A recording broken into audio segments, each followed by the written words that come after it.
so important that you do what you got to do, because if you think about it like this. This is my opinion on it, okay? In 10 years, I am going to be filthy, stinking wealthy, no matter what anyway, right? Now, I can do it the lazy way, and I can work hard and just, you know what I'm saying, take the road that everybody already took, or I can take the road less traveled and create a path for myself, okay? And have other people follow us in a way. So now what I tell my team when they say, how are we getting to Texas? I say, take a van.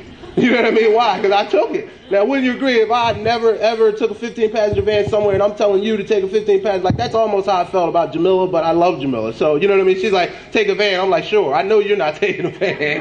You know what I mean? You know, and that's what I'm thinking. Like, I know she's not getting in the van. You want to ride with us? I mean, well, you know what I mean? We'll take you too. And she's like, no. So, but the bottom line is you have to be willing to do these things. You know, and the national conventions are so important.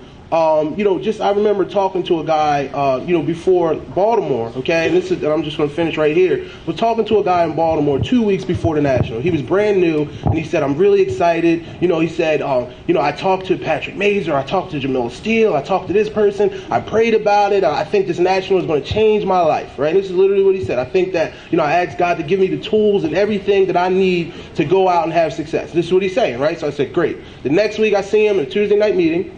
I say, listen, you excited about the National? You know, just to keep him amped up, right? So he says, well, I don't know. You know, I might not actually make it. You know what I'm saying? I don't really, if I need to have success, Donald Trump is not going to make me have success. This is what he's saying. All that excitement is not going to put money in my pocket.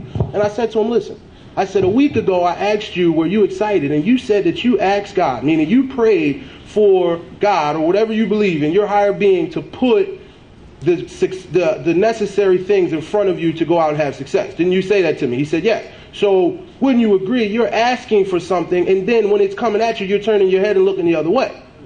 Does that make sense? Meaning he asked for the tools and things necessary to have success. If you don't see a multi-billionaire that's endorsing your company as a tool to have success, then you're crazy. You're not going to make any money here. Does that make sense? And I told him that. He went to the National, of course. You know what I mean? After that, he just looked at me like, yeah, you're right. Because it doesn't make sense, but we do it all the time. Does that make sense? So going to this National, no matter what you have to do to get there, is what's going to literally launch you into the business. Is because right now, this little year or 2 months or whatever, it doesn't mean anything 10 years from now when you're spending billions of dollars. It means nothing. You know what I'm saying? So you just be willing to sacrifice and do it with a smile. I mean, don't ever be bummed out about it because it doesn't count. When you do things, when you make sacrifices, and I ask people for things. If I ever ask you for something and you make a funny face, I don't want it. Because it doesn't count. Does that make sense? It has to be with a smile. It has to be with a smile. So if that helped anybody, you know, I'm glad about that. And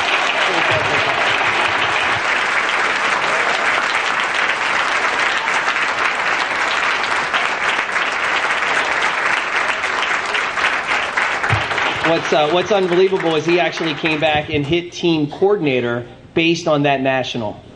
Does that make sense? Meaning he came back